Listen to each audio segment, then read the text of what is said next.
Hello, welcome to the Moodboard Podcast. This is Cesar. This is Aaron. And we're two creatives helping people unlock their creative potential by having meaningful and insightful conversations. And today, it's a special episode because we are hosting our first guest. And I would like for Aaron to make the introduction. Yes, Cesar. So we're having our first guest on the Moodboard Podcast. Sandy Sanchez is a copywriter and strategist. She currently works at Headspace, and I'd love for her to introduce herself to the Moodboard audience. Yeah, thank you for having me. And I'm honored to be your first guest. My name is Sandy. I'm currently a senior copywriter at Headspace. And before this, I was freelancing. I was working in advertising agencies, branding studios.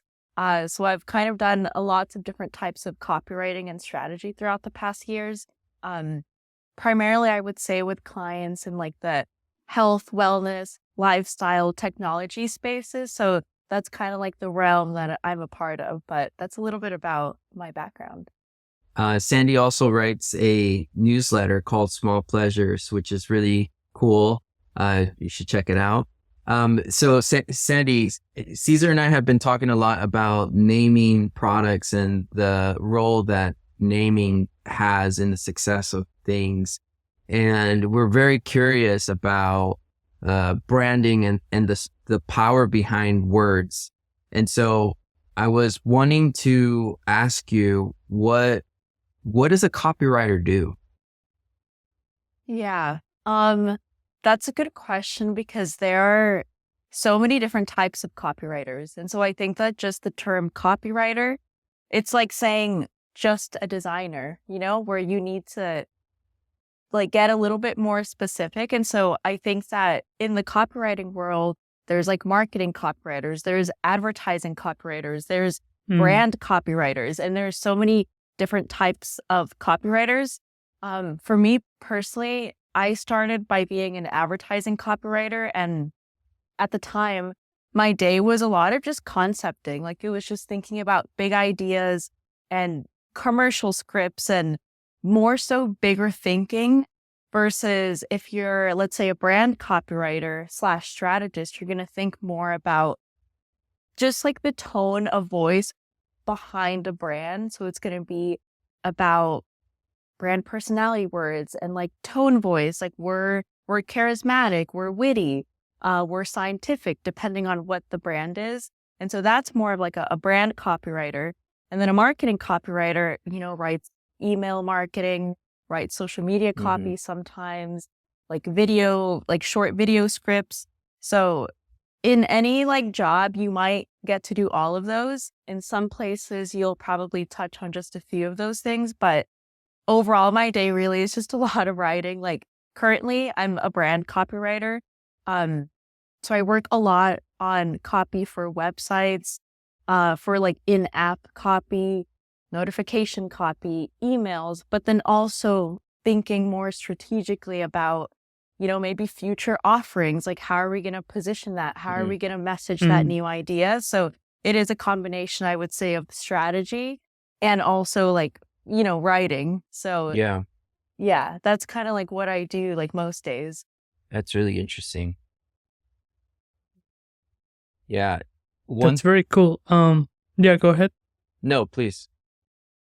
No, I was just gonna ask, what is often a brand that is benchmark in the copywriting world, or like what is something that keeps coming back as like, oh wow, this is don't want to say the ultimate, but like maybe, this is the climax in the copywriting world. So is there equivalent of that? I would say that in every single job I've ever had, the Nike "Let's Do It" is always referenced, like all the time. No way. The amount of times that I have heard that example, because I think every brand wants their "Let's Do It." Wow. Every brand wants to have that wow. phrase Is it that is let's so do them. it or just do it? Or is it both? Sorry, Just do it. just do it. Oh, okay. Just do it. Just do it is the one line that it's constantly referenced. Like every new brand wants to have a just do it. And a lot of the times they don't really achieve it because I think that Nike also was kind of at a time where it was advertising copywriting was very different back then, I would say, a few decades ago. Mhm. But I think that that's like a really great example of sort of like the benchmark where everyone wants a line that they're going to be known for decades to come. Wow. Coca-Cola has wow. had like a lot of big lines like that too. So it's mainly those big brands like Coca-Cola and like Nike that have these campaigns and these lines that have been really iconic. And I think that, I would say that's kind of like the benchmark in terms of like tagline where everyone wants a line like that. That's Wow, incredible. that's very insightful. That's very cool. Cause who would have thought? Yeah, Um, exactly. It's almost like wondering such a if the common same phrase. Yeah, I wonder if the same applies. Like if it varies from industry to industry. Mhm. So I wonder if the equivalent of just do it. Let's say if a sportswear is a new sportswear brand, and they want the equivalent of Nike's just do it, that makes sense. Now, if the client was a fast food service, would the equivalent of the just do it be McDonald's? Like, I'm loving it. Yeah, it would be. Yeah, and it's funny because I mean I've worked on like some beauty brands, for example, where it's like it's a skincare brand, and they'll be like, we want a just do it equivalent for our skincare brand. So yeah, everyone just wants a line like that. I think that sometimes people in the industry, to be honest, get a little bit annoyed when clients say that or when brands say that because it's so we hear it a lot. And Right. I mean, coming up with like a brand tagline in itself is such a process. Because Yeah, what's that like? yeah, it's I would say it's a lot of I mean, first off, you need like a strategy. Like before you even start thinking about taglines, you need like a great brand strategy because that kind of acts as like the foundation. I would say a lot of brands now, the way that we see like taglines now is usually shows up in like the Instagram bio of a brand's website, where usually that's where they'll add their new tagline. Some people like to have taglines maybe for different campaigns. So it's like every year they have a campaign and there's like a new tagline. Other brands like to have like one, they call them just like a hero brand line. That is the line that they use often, that they try to use across all of like their Instagram bios, their press kits, like their websites. And so a lot of brands now, I mean, it's kind of like a mix, I would say, but some of them don't really look for that one tagline. A lot of them just want kind of like a bank of 3 brand lines that they can use often. Versus some brands do want to go that traditional route of like, we need one tagline forever. So it's a little bit of a mix, but coming up with those lines though is just kind of like writing a bunch of them down. Most of them are going to be really bad. And then like anything, the more that you iterate, like you'll finally land on that one line that really works. That's really interesting. One of the things that Cesar and I have been kind of covering in previous conversations is like the importance of like experimentation and doing things that sometimes are, like not the right iteration. And so that kind of leads me to my next question. Has there ever been maybe a tagline that was like really bad, but actually like showed you or inspired a better line? Yeah. I think there's always a bad tagline. And I think that you first kind of have to put out all of the bad lines before you get to something good. And I think what you said about experimentation made me think of something too, is that there are some clients and brands that when they want to come up with like these brand lines and these taglines, they want an unexpected line, something that almost like kind of takes you back. Like it kind of surprises you and you're taken aback by it. Okay. And those are the brands that are willing to experiment, where they want a line that is kind of vague. Maybe it's a little mysterious, versus some brands want to go the safe route. Like let's say they are a homeware brand. They want their tagline to be more of like a straightforward description of like a Of what they're homeware about. brand. Yeah. Exactly. Mm. So it's like some brands like to play it safe, while others want something provocative. Like they want something that almost doesn't make sense, but then it makes people notice it. So sometimes it really depends on like how much the brand is wanting to like experiment and try something new and adventurous. Mm. That's cool. I mean, I keep thinking of Apple. Like, who would have thought Apple, tech company? McDonald's. Who would have thought McDonald's is a burger joint? Yeah. Yeah. Apple is a great example, which then kind of like makes me think of naming, because I think that just like how I said that Just Do It is the most referenced like brand tagline in terms of brand, like naming a brand. The go-to example is always something like Apple, because it's something like arbitrary. It's something that people don't expect for a computer brand. Like they could have called it, I don't know, Pixel, or like Next gen. computer. Yeah, like next gen, exactly, which feels more technology focused. But instead they went with something like Apple, which also really ended up setting themselves up for success in terms of creating the branding and like the logo and just like the iconic Apple that we're all familiar with, because it's exciting and it was new. And at the time, companies and brands weren't thinking of such creative, unexpected names. Everyone was being very safe with it. And so that's like a really great example, I think, of a brand that had fun with their name. Yeah, and it like worked out. Like the contrast of that and IBM is Exactly. it's just like the two polar opposites. It's like an acronym for exactly what it is, and then something completely left field. That's really cool. Yeah. And it's like, even if they are creating, serious products using really advanced technology, it's the name that can make a brand feel approachable and friendly and not as intimidating, versus if they use like a scary sounding name, especially during a time where technology like was kind of scary to people. Using a name like Apple made it seem approachable. It's like, oh, this thing's called an apple. Like this brand's called Apple. I can maybe use this. It's not scary. That's really cool. I didn't think of that approach of naming things to make them, friendly, approachable. Yeah. Like a soft sound, Apple.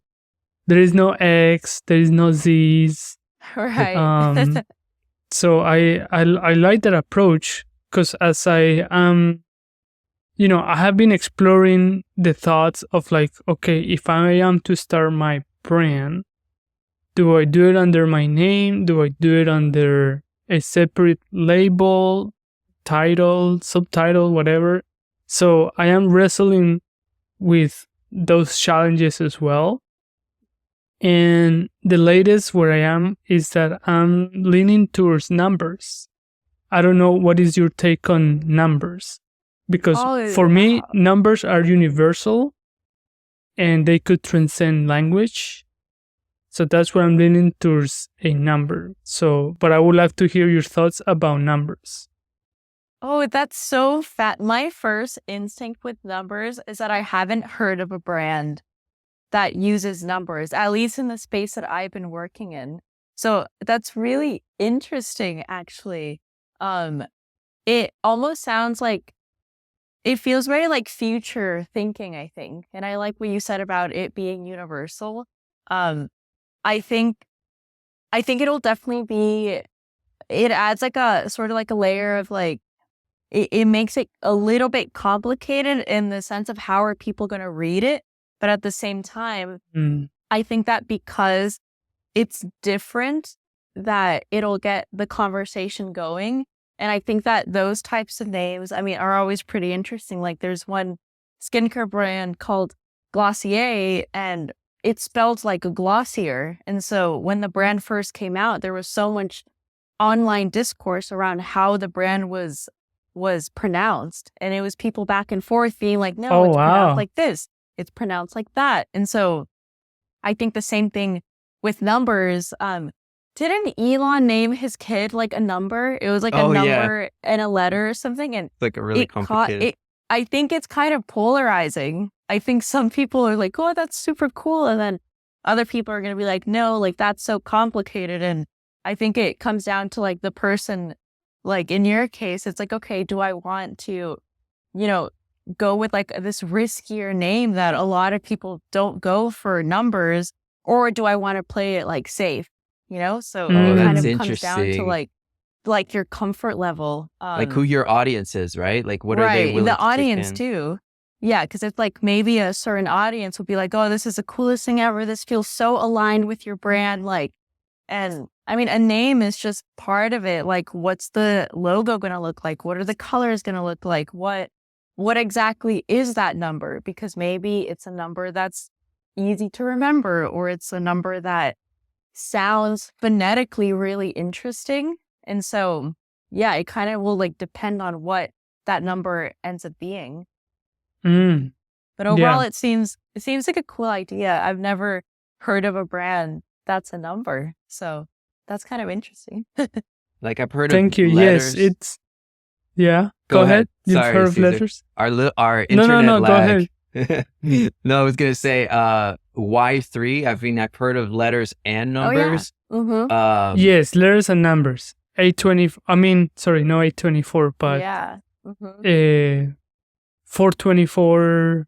Yes, 424. That's a brand. Yeah. So there is something out there along those lines. When I think of numbers, I think that there is always room for something better and more.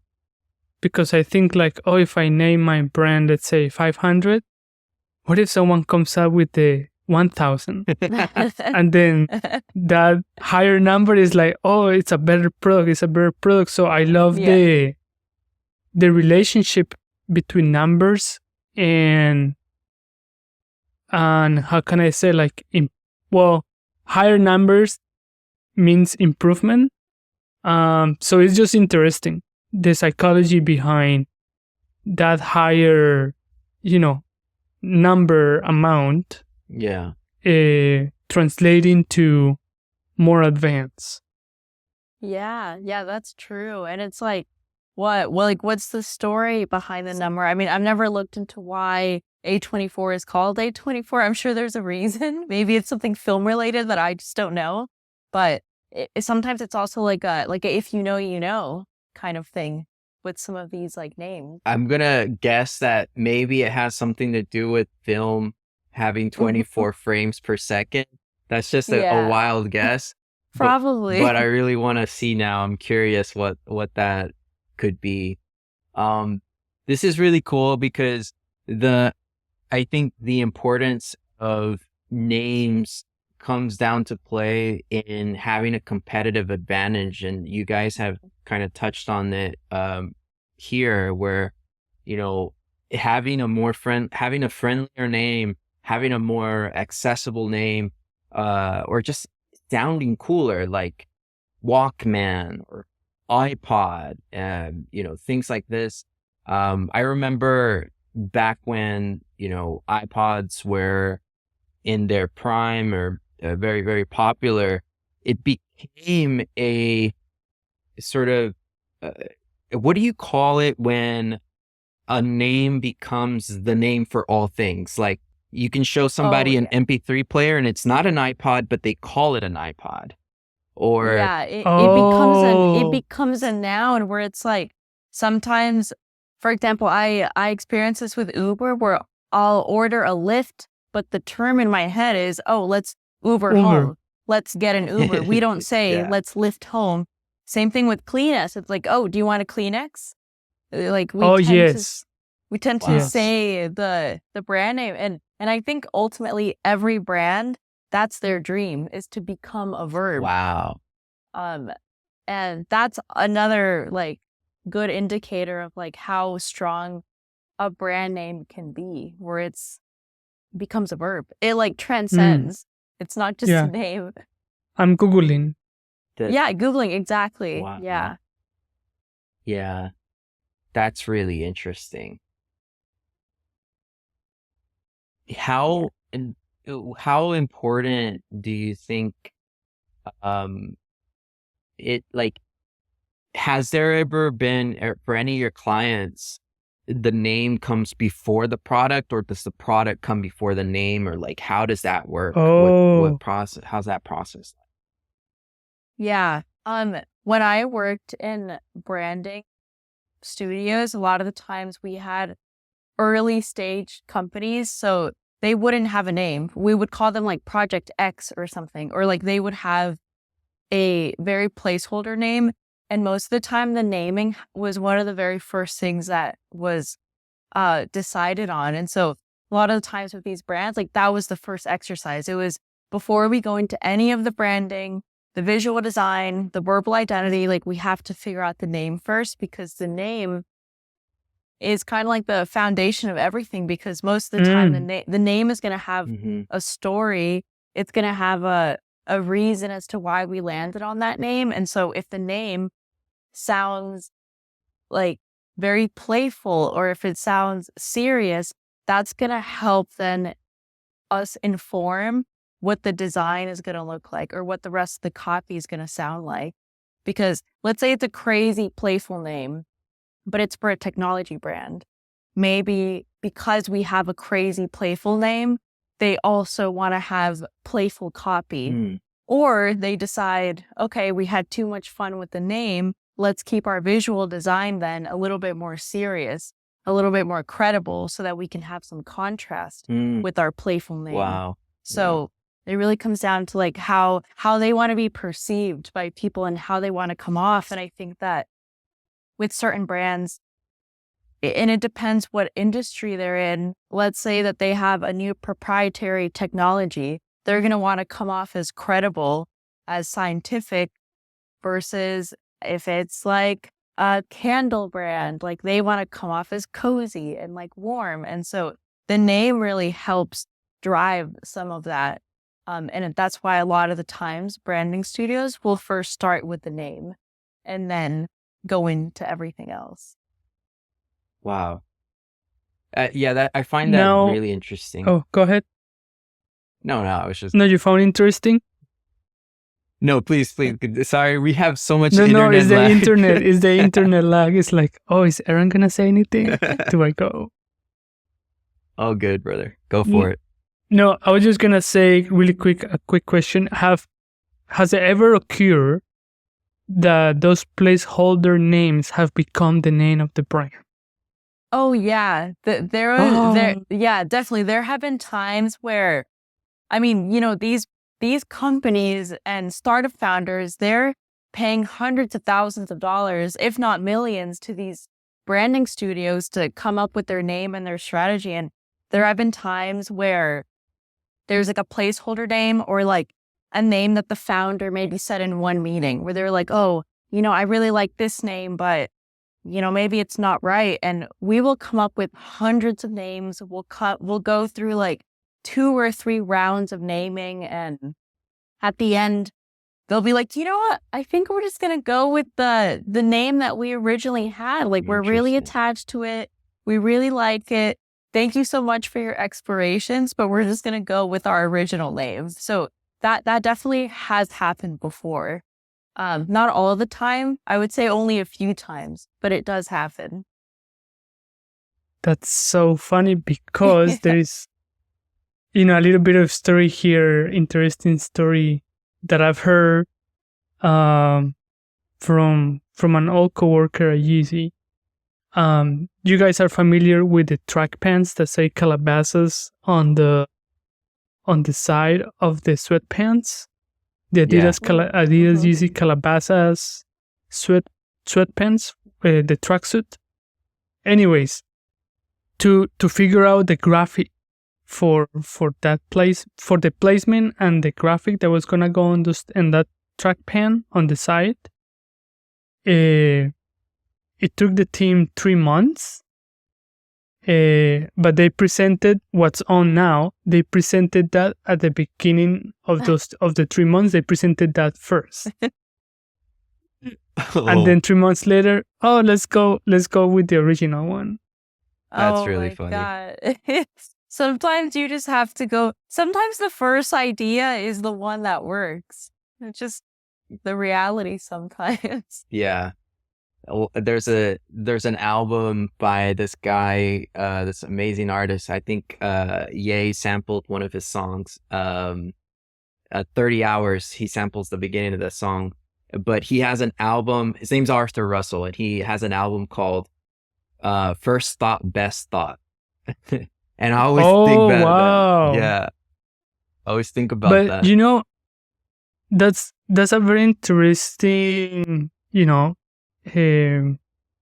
thought, because I've read, I think in interviews, I think it was in this book called Pinups, which is a recopilation of architect interviews. Anyways, in somewhere in those interviews, I read that the first idea is the most pure idea, closest to the vision that you have. It's like the most innocent, the most pure. So I hold a lot of value in the first thing that you do in terms of creative output, because when you look at the creative process towards like the middle or towards the end, it's a lot of has been processed, like processed food. Ooh. And a lot of people has given you opinions, a lot of people has given you feedback.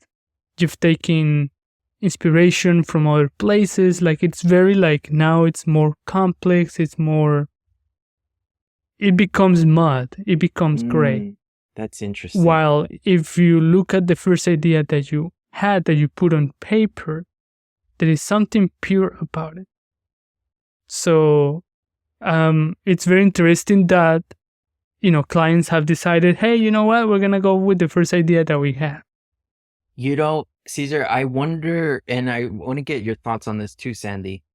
How do you balance the purity of an idea, and what scenario does this apply? Because sometimes I find that you might need to do a little learning in that process so that idea can be refined to it and reach its ultimate potential. But what if that idea that first came to you, like Cesar said, there's some purity in it, and there is, a unique vision there that has not been tainted by an outside, forces or whatnot. Like, I'm just trying to, maybe that's not even a question. It's just bringing it out to you guys and wanted to hear your thoughts on that. Like, how do you balance that? Going for the first thing versus exploring things. Well, at least for me, the key to make that decision is having a visionary on your side, because at least I identify most of my time as a executor, as a maker, as like, okay, you have that idea, okay, I'll go and figure out how to make it. That's my job. And I leave the job to the visionary to decide that, hey, that's the best direction or the best design. But so for me, that's been my experience, and I think a quick example of of something like that happened to me, where like there was no design in the project. It was just an idea, and that's what we made, and that's what's out in the market right now. It was the Adidas Yeezy 500 tactical boot. It was just an idea that Ye had. Hey, let's put a military boot on a 500 bottom. I'm like, okay, clear. I did it. We did go through our iterations of what other military boot styles would look like on with the sole, but the vision and the direction was set. It was there. We were just like, I think iterations it's fine, but the essence, the gesture of that vision remain. So that's my experience with those kind of scenarios.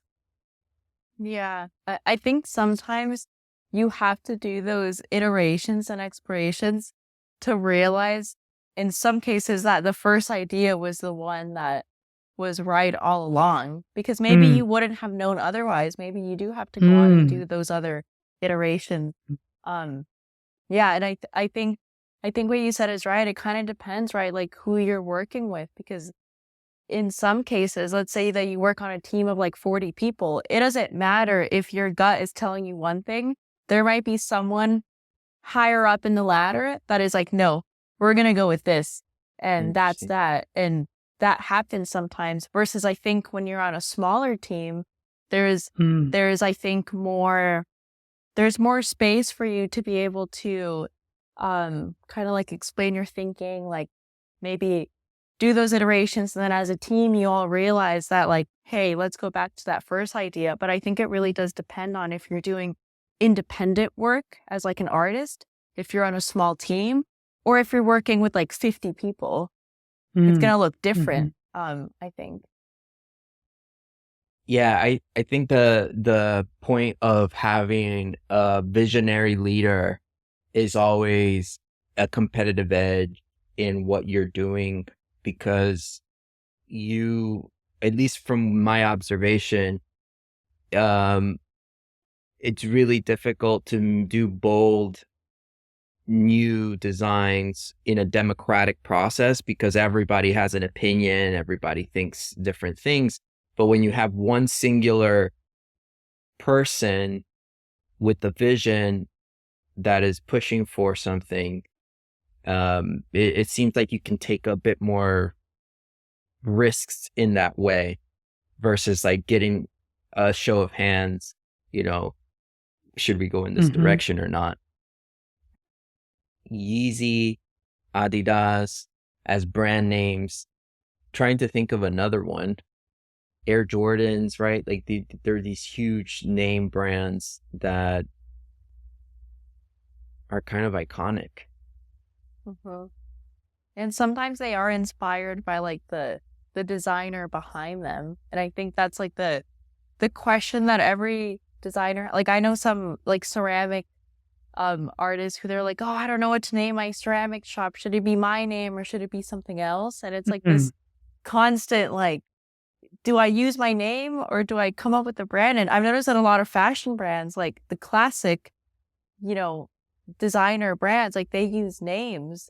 And yeah, it's just, I guess it depends on the brand. Like, do I want my name to be front and center, or do I want a different type of name? And if I do use my name, like, am I ready for my name to become like this iconic brand? So that's always interesting as well too, to think about when naming. Yeah, we talk a lot about portfolios and like getting your work packaged for, bringing new clients on board and getting your work out there. And so one of the things that we try to do on this podcast is give some kind of tangible, actionable, would say like tips and tips of the trade. And so I would like to touch on that topic, Sandy, that you just brought up with deciding whether to name your brand or your practice after yourself or create something else.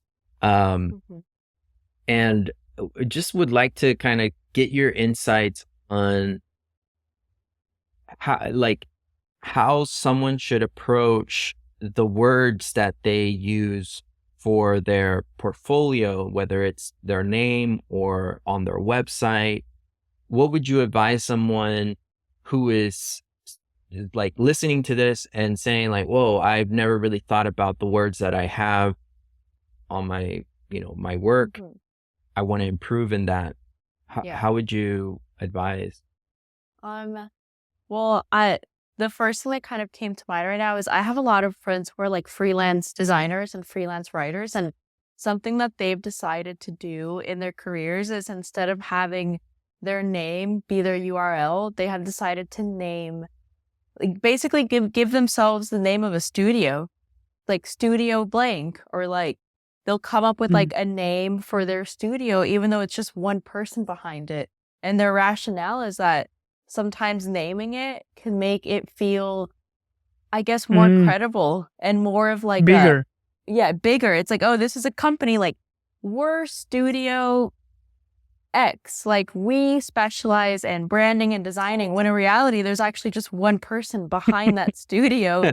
And I think people do that all the time, and I think it, sometimes it does help, like you said, the studio seem bigger. I also think that the reality is that it sometimes depends on your name. I've had friends that have been like, my name is so boring, I would never use my name for a brand. But if their name is interesting, they've got a unique name, or there's like nice alliteration, or maybe they have a cool last name, or maybe like their middle name is the name of their like great grandmother. It's like they will decide to go ahead and use their name for things. I personally am fine with using my name as like my brand. I don't know if at this point I would give myself a studio name. Maybe in the future, but me personally, I'm comfortable like just using my name. Because I think that sometimes you do want your name to be recognized. Like you do want people to remember who you are and remember what your name is and be top of mind. And sort of like establishing yourself as like, oh, I'm a designer, I'm a copywriter, and this is my name. So I see both sides for sure, where, maybe you do want to have like a studio name for your independent practice, or you just want to be an individual. Yeah, I feel like artists also have this way of, I think it's more common in the art world where an artist, like let's say Bob Dylan, his real name is Robert Zimmerman, right? So Oh, no way. Yeah, they changed names. Also, like Frank Ocean has a Lana Del Rey. Yes. Like so many people. Really? Yes, so many different names. Like they have their original name. I guess everyone needs their mask. Yeah. Yeah. Bruce Wayne needs Batman. Yeah, exactly. It's like a what do they call it? An artist's name, an alias. Yeah, I've always thought that was interesting, how out of all the different types of like artists, it's usually musicians who decide to change their name, but actors and actresses and business owners, like they usually always just keep their names. But for some reason, musicians have a little bit more, like, I guess, freedom and creativity when it comes to changing their name. Oh yeah, I think they're called stage names. Stage names, yeah. So maybe there's some historical context there too, in terms of like why is it that musicians are the ones that change their names the most out of everyone else? Or it's like, it's like Tyler the Creator, like Lana Del Rey. It's like they have just so much fun with it, and I think we don't really see that in like the freelance design marketing world. Like we don't have these extravagant stage names. I was just thinking about like Lil Wayne or something, or like or it's like they have nicknames. It's like Kendrick is Kendrick, he's K Dot, he's the boogeyman. Like he has all these different names. Yeah, exactly. The power of names, though, it does just set the vibe for the work that you're going to produce, the industry that you're in, the type of audience you're going to take up. It's just like, I think it's really, really important to just think about it, but also not think about it too hard, because I feel like it's so easy if you're just working on something yourself to go for months just trying to figure out like what sounds right or what do you want to do. And at the end of the day, it's just, you just got to go for the gut feeling. My next question for you, Sandy, is what books would you recommend? We love doing book recommendations on the show. We think it's, and it says Cesar and I love reading and picking up new skills that way.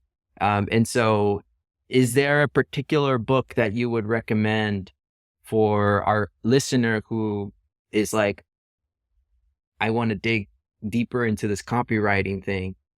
Where can I go? I think that the book that I read in college that kind of just really explained everything to me, it was called Hey Whipple, Squeeze This, and it's actually from an advertising professor at SCAD who wrote this book, and they made us read it. But I think that book just did such a great job at explaining what advertising is and what good copywriting is specifically and what good writing is. That's more for like, I would say advertising copywriting, but I think to learn about like the branding world, the agency that I used to work at, Red Antler, the CEO wrote a book on branding and her name is Emily Hayward.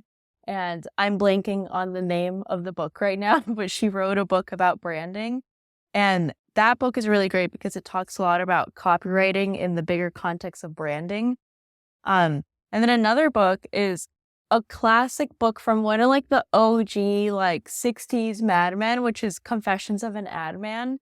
And Oh, wow. some of that stuff might be outdated now, but there's a lot of great truths in it around good writing and good campaigns and like what really defines like an iconic brand.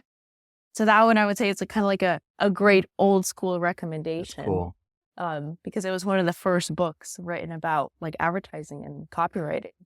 So I was gonna say, those I think three books. the Emily Hayward one is Obsessed.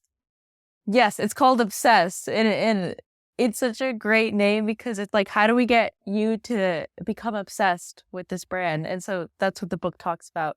It's like That's really the cool. copy, the visuals, the design, how to create obsession. Caesar, you and I have talked about Mad Men before, right? Like you're also a fan. I think that's a really great show to watch if you're interested in like the old school way of. Oh yeah, actually that reminds me as like homework to everyone. And something that is also always referenced, and you just reminded me, is Don's scene where he talks about the carousel, and that is another iconic moment that everyone talks about, where it's like, this is how you should present. This is how like your campaign should be. This is how you create feeling and emotions. And yeah, that is another great like scene to watch. For sure. Yeah, I love that show. Yeah. After rewatching it this last year or this past year,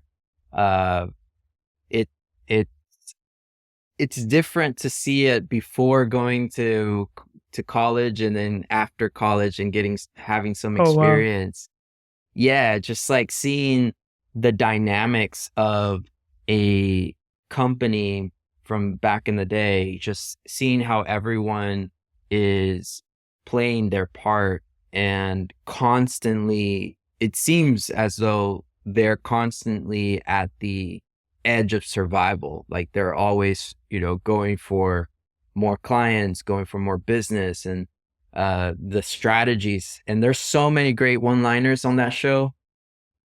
There's also a lot around naming, like when they were trying to rename their agency. It's like, okay, we have 8 letters in our name. Like that's not sustainable. We're going to have to cut back on some of our our acronym for our name.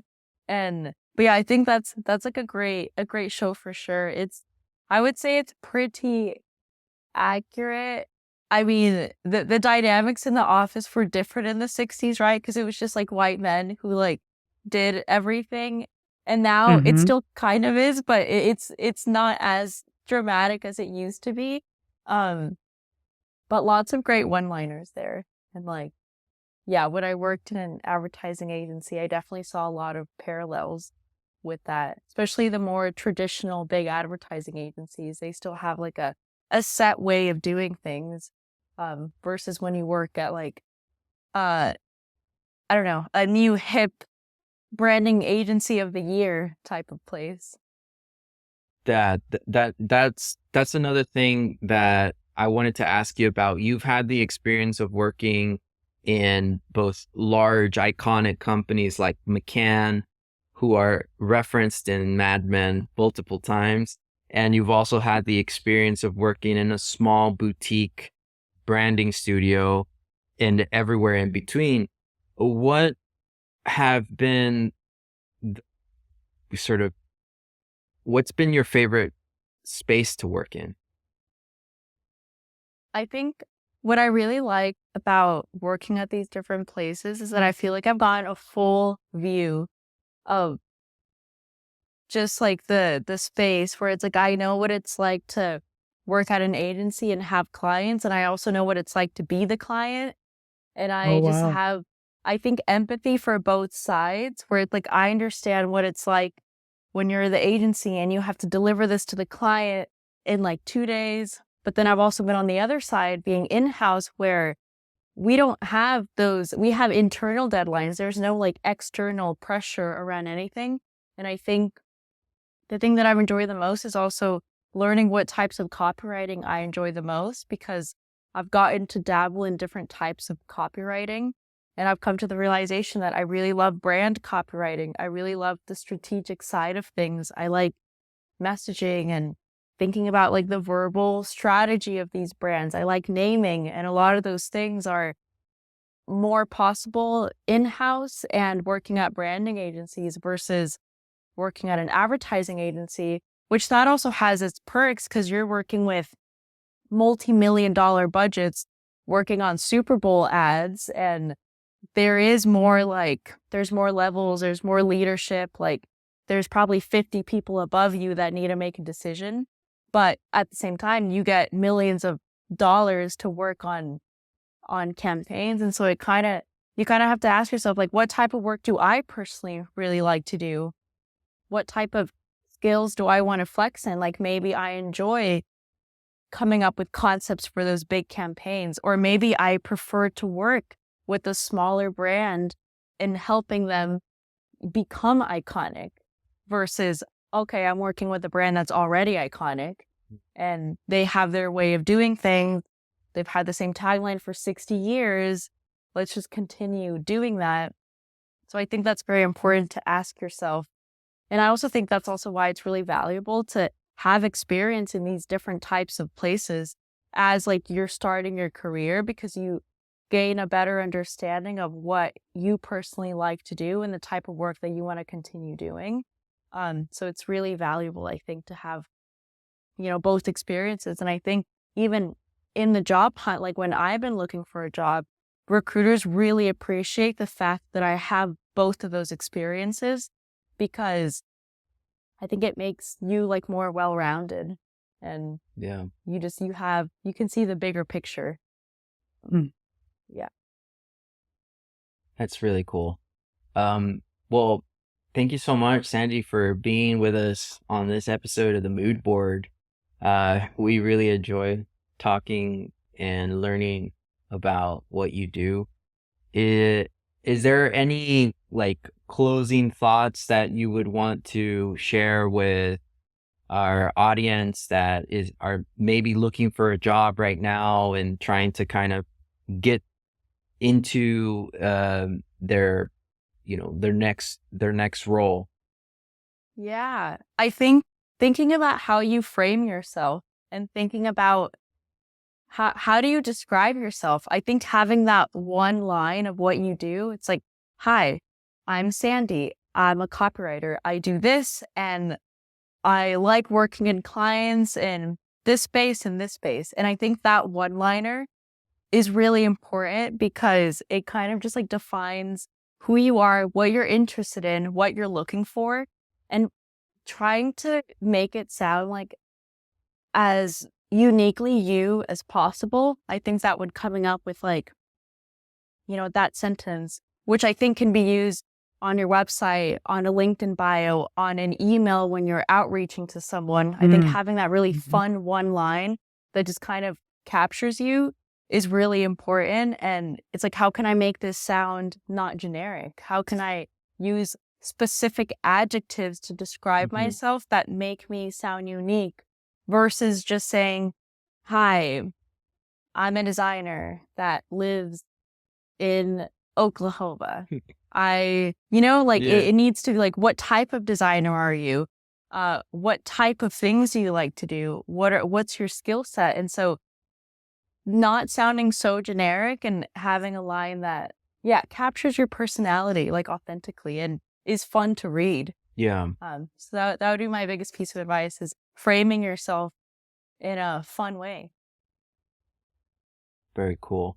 Yeah, I think that's really important. Just like it compressing, I think the package that you like the value that you bring to the team, to the table. That's really helpful. Cesar, this has been good for me. I've had a really great time chatting. Do you have any other thoughts or any other questions?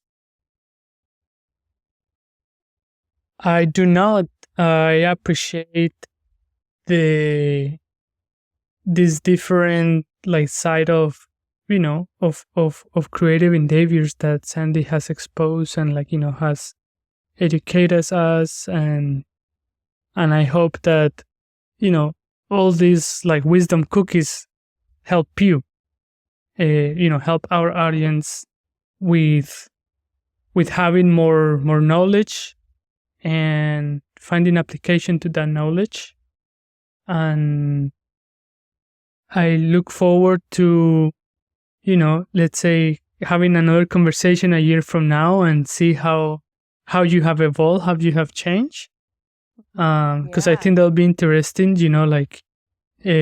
documenting people's thought process throughout the years, which I hope, we're still doing this podcast 10 years from now.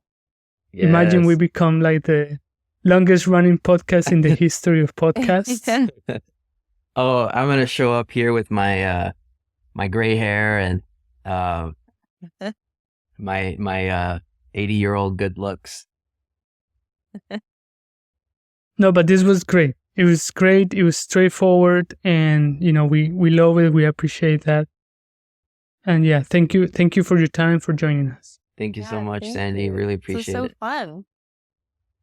Thank you, everyone. This is the Moodboard Podcast. This is Cesar. And this is Aaron. And we help creative people unlock their creative potential by having meaningful and insightful conversations. And in today, we had a guest that we interview. So we really appreciate you joining us, and thank you. Thanks. See you next week. See you next week.